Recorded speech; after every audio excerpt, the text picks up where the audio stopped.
औज़ु बिल्लाहि मिनश शैतानिर रजीम बिस्मिल्लाहिर रहमानिर रहीम। अस्सलाम वालेकुम स्टूडेंट्स। आज का हमारा टॉपिक है बेटा रशियन सिविल वार। और आज की जो तारीख है वो है 3/5/2020। टाइम है 11:47। तो हम अपने टॉपिक की शुरुआत करते हैं। हमारा जो टॉपिक है ये रशियन सिविल वार है। बेटा मैं आपको बताऊं कि सिविल वार क्या था, किन के दरमियान था, कब हुआ और क्यों हुआ। जो ये सिविल वार, जहाँ तक सिविल वार की बात है, ये रशियन रेवोल्यूशन के साथ ही स्टार्ट होता है। इसी 1917 में रशियन रेवोल्यूशन आता है और इसी में ये सिविल वार भी स्टार्ट होता है और 1922 तक, 4 साल तक ये जारी रहता है। 1922 तक ये रहता है ये सिविल वार। अब हमें जानना है कि ये सिविल वार था क्या और किन के दरमियान था।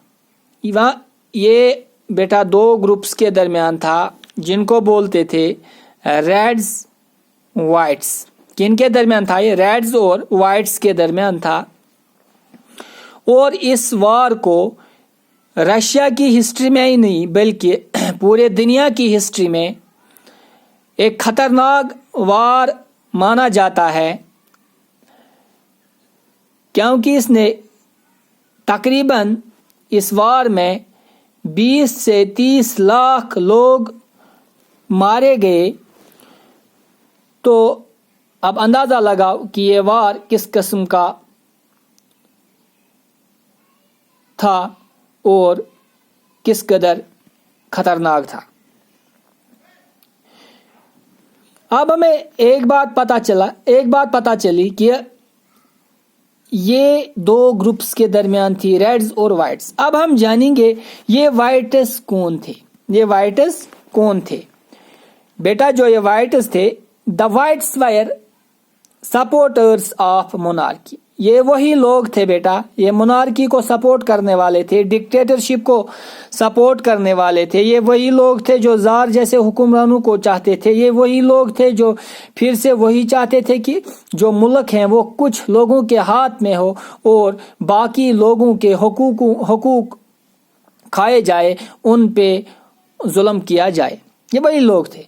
आप देखेंगे ये वही लोग थे, लेकिन इन लोगों में कौन लोग थे, मतलब किस किस किस्म के लोग थे? ये ऑटोक्रेट्स थे बेटा, चर्च एंड क्लर्जीज।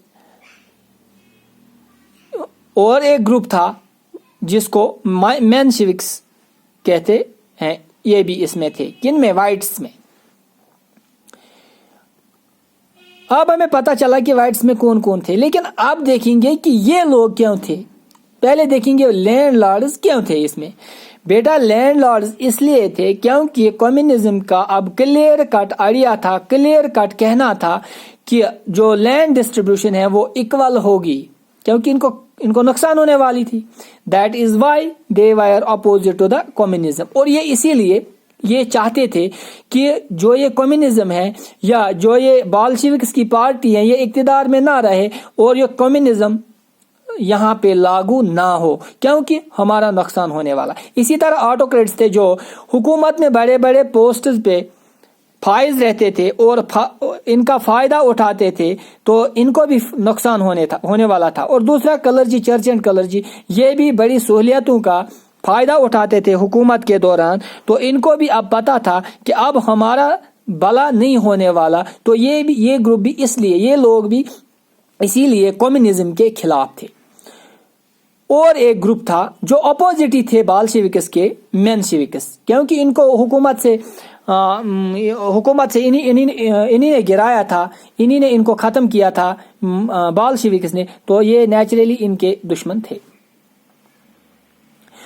इतना ही नहीं बेटा, जो ये वाइट्स थे इनको फॉरेन सपोर्ट भी मिलता था, या फॉरेन सपोर्ट भी था। The whites were also supported by UK, France, USA, UK, France and USA भी इसको फंडिंग कर रहा था کس کو؟ اس گروپ کو، وائٹس کو۔ وجہ کیا تھی؟ اچھا USA یا فرانس یا UK ان کو کیوں سپورٹ کر رہی تھی؟ بیٹا ان کو اس لیے سپورٹ کر رہے تھے کیونکہ UK، فرانس، USA کیپٹلزم میں بلیو کرتے تھے اور کمیونزم کے یہ اپوزٹ تھے۔ یہ نہیں چاہتے تھے کہ کمیونزم کہیں پر بھی ہو، اسی لیے یہ سپورٹ کر رہے تھے کہ کمیونزم وہاں پہ کامیاب نہ ہو پائے۔ اس لیے یہ پیسوں کے ذریعے بھی اور ہتھیار کے ذریعے بھی ہر قسم کی مدد کر رہے تھے وائٹس کو۔ وجہ تھی دے ور اگینسٹ دا کمیونزم۔ آ گئی بات اب سمجھ میں آپ کو بیٹا کہ اس گروپ میں کون لوگ تھے کہ اور یہ کمیونزم کو کیوں نہیں چاہتے تھے، کیوں اس کے خلاف تھے۔ یہ بات اب آپ کے ذہن میں آ چکی ہے، سمجھ آ چکا ہے۔ اب ہم دیکھیں گے جو دوسرا گروپ تھا ریڈز کون تھے؟ ریڈز ان کو آرمی آف رشیا بھی کہتے تھے۔ یہ بالشوکس گروپ کی آرمی تھی، یا بالشوک گروپ ہی سمجھو، ان کو ریڈز بولتے تھے۔ انہوں نے بالآخر ان وائٹس کو ہرا دیا اور جو زار تھا اور اس کی جو فیملی تھی ان کو ایگزیکیوٹ کیا گیا، ان کا قتل کیا گیا۔ And army defeated whites and tsar and his family were ایگزیکیوٹڈ۔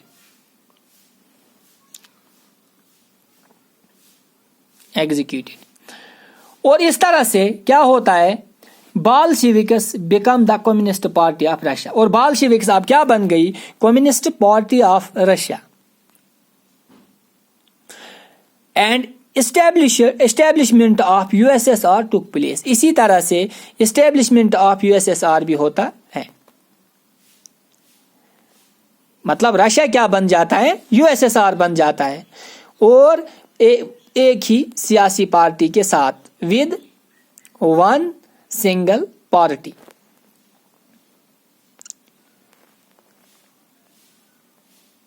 Now Russia was socialist state. اب کیا تھا؟ اب رشیا کیا بن گیا؟ سوشلسٹ اسٹیٹ، کیونکہ سوشلزم کو اب پریکٹیکل شیپ مل گئی، سوشلزم کو اب اپنایا گیا اور لینن اس کے پرائمر بنے، پردھان۔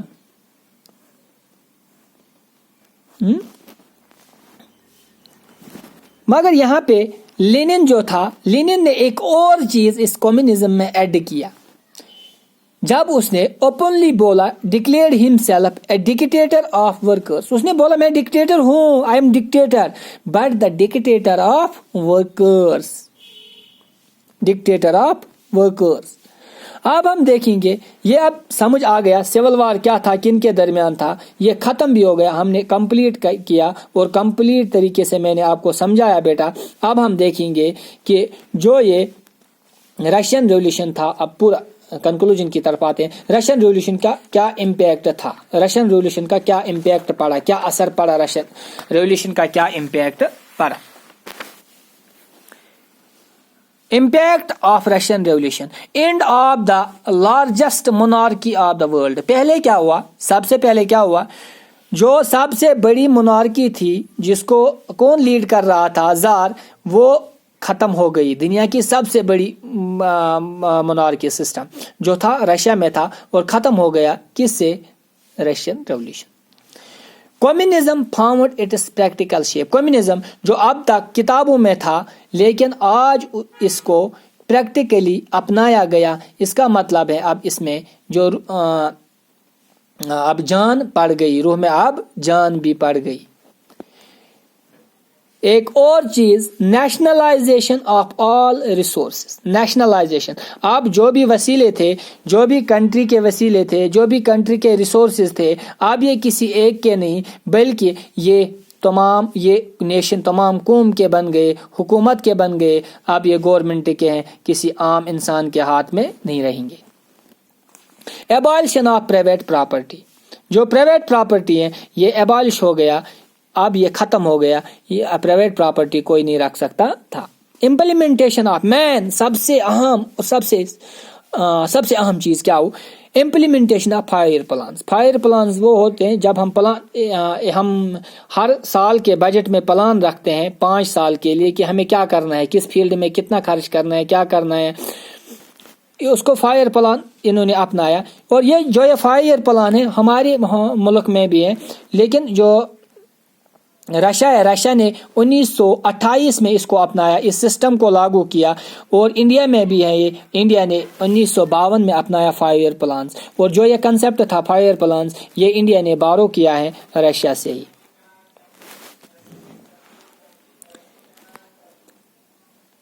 फर्स्ट रेवोल्यूशन, ये इसको पहला रेवोल्यूशन भी कहा जाता है। First revolution to establish true equality, ये इसको दुनिया का सबसे पहला रेवोल्यूशन माना जाता है जिसमें इक्वालिटी आ गई, ट्रू इक्वालिटी आ गई। क्योंकि हमने देखा है फ्रेंच रेवोल्यूशन में वहां भी क्या हुआ, वहां रेवोल्यूशन आया, राइट टू वोट वुमेन्स को नहीं दिया गया। इस तरह अमेरिकन रेवोल्यूशन में भी, उसमें भी राइट टू वोट, वो प्रॉपर्टी वालों को, बाकी चीजें, मतलब पूरी यहाँ पे अब पूरा जो था हर एक इक्वल लिबर्टी थी, यानी कि concept of democracy, real concept of democracy लागू हुआ। तो इस तरह से इसीलिए हम कहते हैं कि ट्रू इक्वालिटी इस्टेब्लिश हो गई रशिया में और रशियन रेवोल्यूशन में। अब हमारा जो रशियन रेवोल्यूशन टॉपिक, इसके फेजेस और इसका इम्पैक्ट, सिविल वॉर और ये चीज़ें हमने क्लियर कर ली, तो ख़त्म हो गया। नया टॉपिक कल देखेंगे कौन सा होगा। Thanks, hope you